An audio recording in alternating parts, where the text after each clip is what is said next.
The image before you captures a moment of intense concentration. 20 men, their faces etched with experience, sit hunched over chessboards facing a single opponent. Their opponent? An 8-year-old boy named Samuel Reshevsky. Paris, 1920. The air is thick with anticipation. Reshevsky, his small frame almost dwarfed by the scale of the event, moves with an almost preternatural calm from board to board. Dismantling the strategies of seasoned players, some of the best France had to offer. The New York Times, reporting on this remarkable event, described how he reduced their most skillful plans and wiles to nothingness. This wasn't just a game, it was a declaration of the arrival of a prodigious talent. Reshevsky's journey with chess began remarkably early, at the age of 4. By 6, he was already captivating audiences with simultaneous exhibitions, showcasing an ability to manage multiple games at once that astonished observers. His family, recognizing his exceptional gift, nurtured his talent, traversing war-torn Europe to showcase his abilities, these exhibitions providing crucial financial support in challenging times. By 8, the age we see him here in this photograph, he was already competing against and defeating strong players, setting the stage for a remarkable career. 1920 also marked the year the Reshevsky family immigrated to the United States. At 9 years old, Reshevsky faced a new challenge, a simultaneous exhibition against 20 officers and cadets at West Point Military Academy. He won 19 games and drew 1. This was just the beginning of a whirlwind tour across the country, playing over 500 games that year, losing a mere 8. This intense focus on chess, however, came at a cost. His formal education was neglected, leading to a court appearance for his parents on charges of improper guardianship.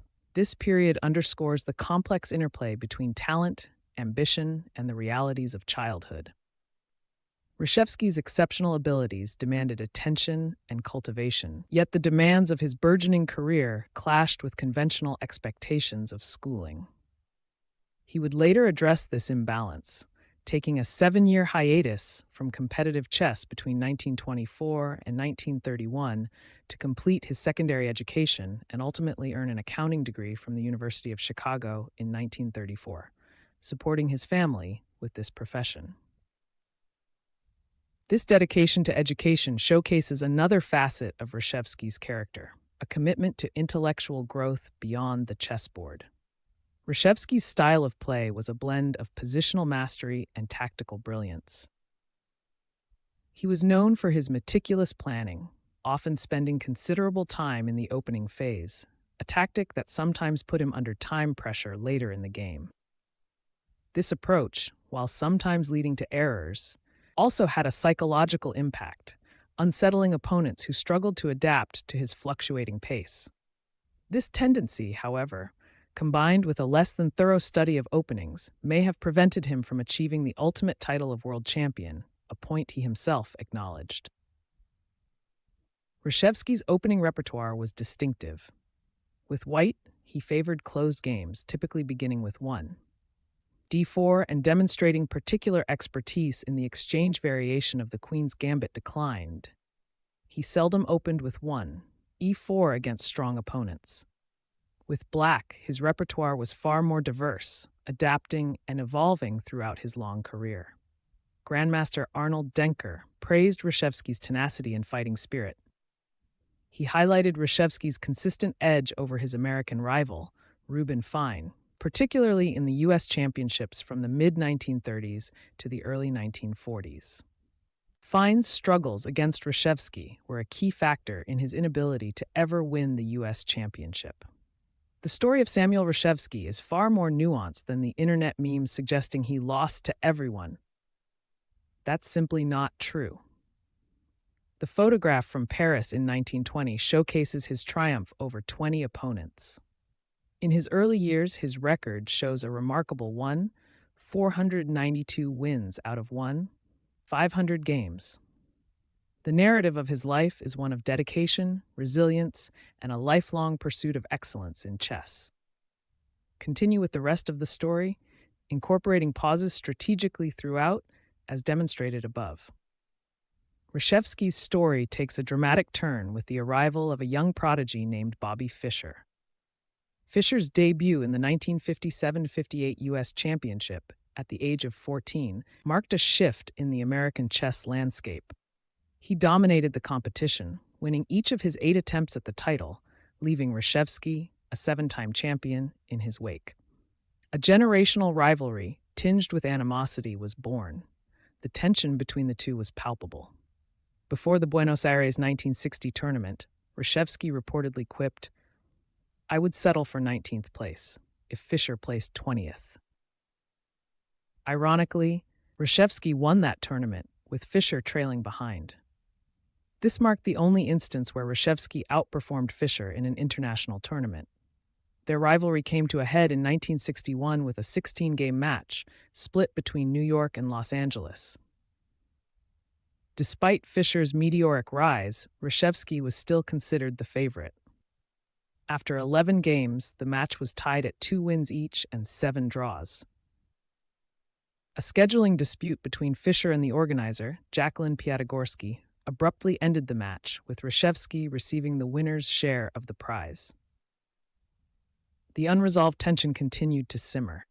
At the 1967 Seuss Interzonal Tournament, another controversial incident unfolded. Fischer arrived 53 minutes late for his game against Reshevsky, a mere 7 minutes shy of forfeiting by default.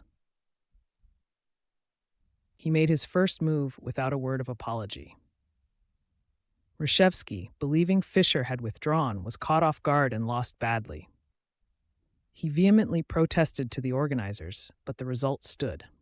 Despite this setback, Reshevsky advanced to the next stage of the competition. Reshevsky's frustration with Fischer extended to the chess Olympiads. He refused to play for the U.S. team in 1960, 1962, and 1966 because Fischer, as U.S. champion, was given the top board position. He finally relented in 1970, accepting a lower board position, marking the only time they played on the same team.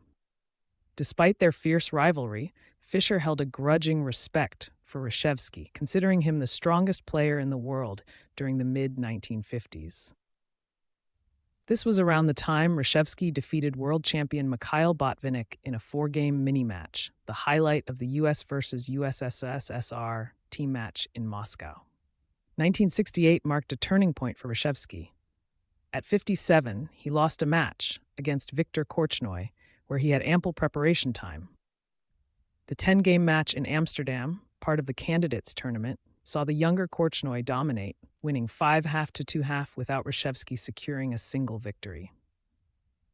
This loss underscored the relentless nature of competitive chess and the ever-present challenge from younger generations. Reshevsky's career, however, spanned an era of remarkable change in the chess world. He played against 11 of the first 12 world champions, from Emanuel Lasker to Anatoly Karpov. He is the only player to have achieved this feat. Although he met Garry Kasparov, they never played a formal game. He defeated 7 world champions: Lasker, Capablanca, Alekhine, Botvinnik, Smyslov, and Fischer. His legacy remains as a testament to his longevity, adaptability, and unwavering dedication to the game. Samuel Reshevsky's life in chess is a story of remarkable talent, fierce competition, and a lifelong pursuit of mastery. This final focuses on Reshevsky's remarkable longevity in the world of competitive chess and addresses a persistent misconception surrounding his career. It also touches upon his deep religious beliefs, which played a significant role in shaping his life and choices. Reshevsky's chess career was extraordinarily long, spanning decades of change and development within the game. He competed against a remarkable lineage of world champions, facing 11 of the first 12 title holders, from Emanuel Lasker to Anatoly Karpov. He stands alone in this achievement. While he met Garry Kasparov, the 13th world champion, they never engaged in a formal game. Remarkably, Reshevsky defeated 7 of these world champions: Lasker, Capablanca, Alekhine, Yue, Botvinnik, Smyslov, and of course his rival, Fischer. These victories underscore his consistent strength and adaptability across different eras of chess. A peculiar myth persists online, claiming Reshevsky lost to everyone. This is demonstrably false, originating from a misconstrued internet meme. In reality, his early career was marked by an astonishing string of victories. Recall the image of the 8-year-old Reshevsky in Paris, 1920, triumphing over 20 adult opponents simultaneously. As a 9-year-old touring the United States, he played over 500 games, losing a mere 8. These facts firmly refute the inaccurate online narrative. Beyond chess, Reshevsky's life was deeply influenced by his Orthodox Jewish faith. His observance of the Sabbath and religious holidays sometimes posed challenges to his tournament participation, requiring special arrangements and occasionally leading to forfeited games. This unwavering commitment to his faith showcases a principled stance, placing religious observance above the demands of even his most cherished pursuit. It reveals a man of conviction, balancing the intellectual rigors of chess with the spiritual dictates of his beliefs.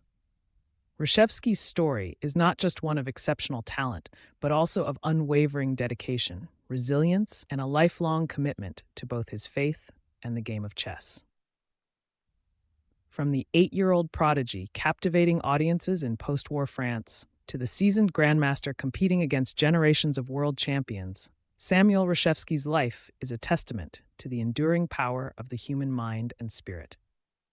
His contributions to chess history remain significant, not only for his impressive record, but also for the unique blend of intellectual prowess, fierce competitiveness, and unwavering faith that defined his remarkable journey.